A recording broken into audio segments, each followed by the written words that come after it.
We're going to prospects.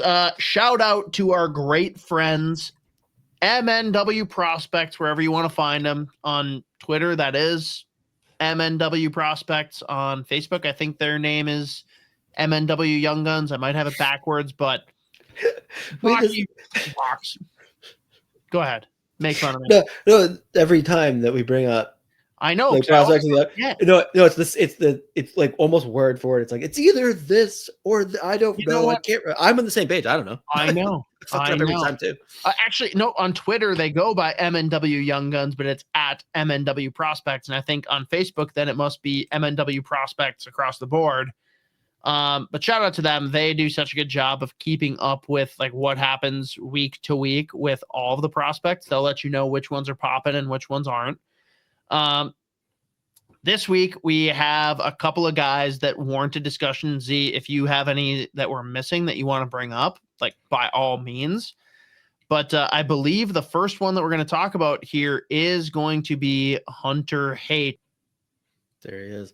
Talk about him. Yeah, I mean, it's been talking about prospects in Iowa the last couple of years has been like quite the challenge, just because the team's just been so like they're not like they also have their own injury problems. Pair that with the fact that so many of those guys have had to get called up to Minnesota, even if they didn't end up playing, they end up missing a game or two in the A. And it's been a really weird transition of like when they use young players, when they don't. But Hunter Haight from start to finish, like even when he wasn't producing tons of points in Iowa this year, he has looked incredible. And I was so curious to see what the transition playing center in the OHL to the AHL is going to look like for him. And he's been great. Like, you know, he's a smaller center, light. So, you know, you're always worried about how it's going to look in the middle of the ice. But like in transition, like he's been awesome. He has not been afraid of any contact. And now he's on a real good heater, dude. I think he's got points in 8 of his last 10 games. He scored a second hat trick of the season 2 games ago, scored again last night. He's up to 18 goals now. And so 31 points in 51 games. He's just been solid. And again, and on an Iowa team that like there's only a couple guys who have looked pretty consistently good all year. He's been a standout, even when he's not producing points again. Like he's been a factor in all 3 zones. And the fact that he's looked this comfortable playing center has been great. And like, obviously, like we mentioned, like the last few games, he's shown a lot more willingness just to shoot the puck, and his confidence with the puck where he's like hanging on to it and making some great plays has been really impressive too. So he's just been one of the big positives in Iowa this season in a year where there hasn't been a whole lot.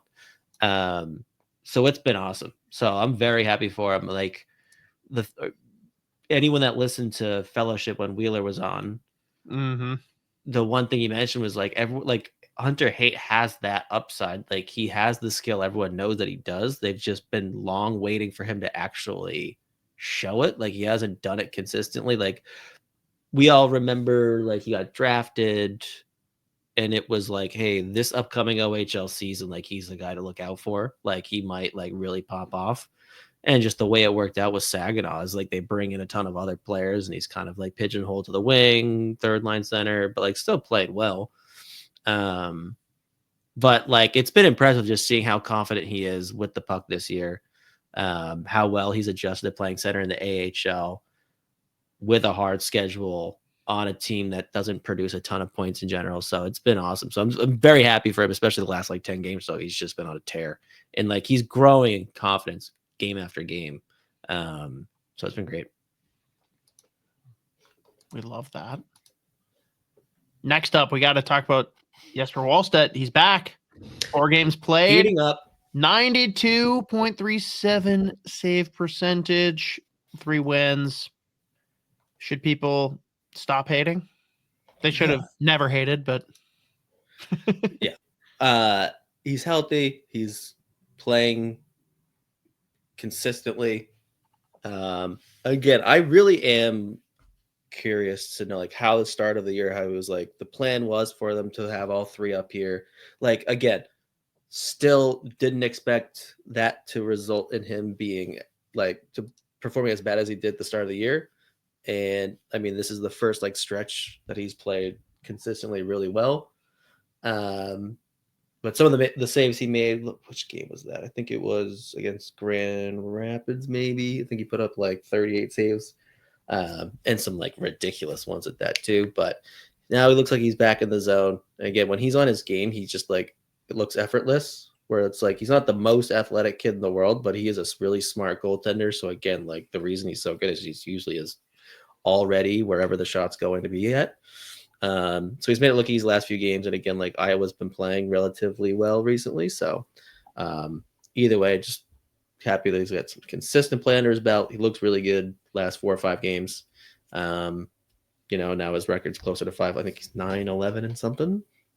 And it's always tough too. Like once your save percentage of your goals against goes like low, it's crazy how much harder it is to get it back, dude. So I mean, like again, you look at the goals against and the save percentage, probably not great. You also look at the fucking Iowa Wild fucking record, also doesn't look that great. So could be better. But either way, nice to see him back looking like the Jesper Wallstedt that we've been used to.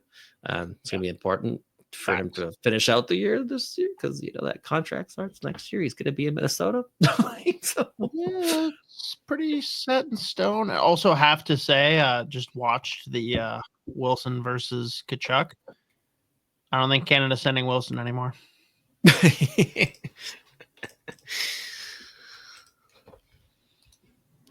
Couple of them landed. Like,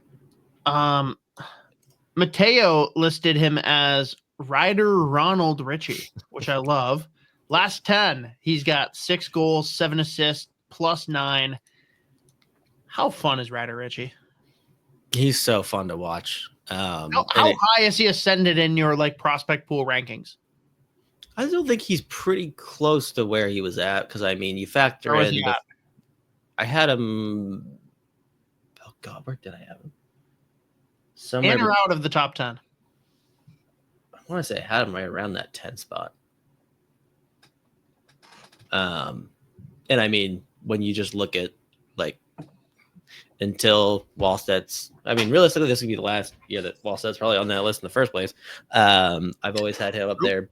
Buyum, Yurashek, they bring in this year. Yurov still ahead of like, I still have Ritchie, and again, this is year 1, so I still have him right around that 10. But like, you just see these the flash of these upside, and like a big part of this is just the fact that like Medicine Hat has essentially assembled like a ridiculous all-star team. They are so fucking fun to watch. They pretty much have the puck the whole game. And I don't know if you saw the assist. It was either I think it was last week, the Gavin McKenna assist. Yeah. He is fucking believable. And they're doing this, like they're putting up like 4 goals at least per game, and they still haven't had Caden Lidstrom. Like it's unbelievable. They're so fun to watch. No, they're going to be very fun down the stretch. But speaking of awesome assists, did you see the game-winning assist from Jimmy Clark this weekend? Oh yeah. I was so excited that he's like last 2 weeks put up a couple more points. Playing, I mean, he's getting more like minutes, asking him to like produce offensively. And again, like we saw how hot he started at the beginning of the year, and then you know injuries, the World Juniors, all that. Like they just had to shake up those lines. Probably asked to play a bit more of like a possession-oriented game / defensive-oriented game than he like offense. But like, it was last week too, or was it? Oh, fuck, I can't remember which game it was. But he had another nasty assist. But he's so fun. That's another gauge. It's like the plays that he makes, like this little plays that he makes. He's got sick hands. And like, again, we talk about, like when we used to talk about Caden Bankier a lot, it's like pretty reliable player. Like just throw him over the boards in whatever situation you need him in. Like we saw him, like when I watched him in person when they played Michigan State, that was pretty much his role, was like, hey, go win this face off. Or like, hey, go like bail us out right now. Like whatever, extended offensive zone time for Michigan State. Like he was there breaking up plays, really good in transition. He's just another player, really good vision, very fun to watch, really good passer, as we saw in that fucking assist. But he's awesome. So I'm happy. Last couple weeks he's put up some more points again. So I love it. Let's talk Gophers real quick because I'm very much convinced that this is exactly how Bob wanted it to work out. Like straight up, didn't want the bye. And I think the bracket actually works out in their favor this way. Like they do not want to play Michigan or Penn State, whoever wins that matchup. They'll take Ohio State, who they kind of had their way with in the regular season. And Bob still gets a split share of the Big Ten championship for the regular season and gets his $40K bonus.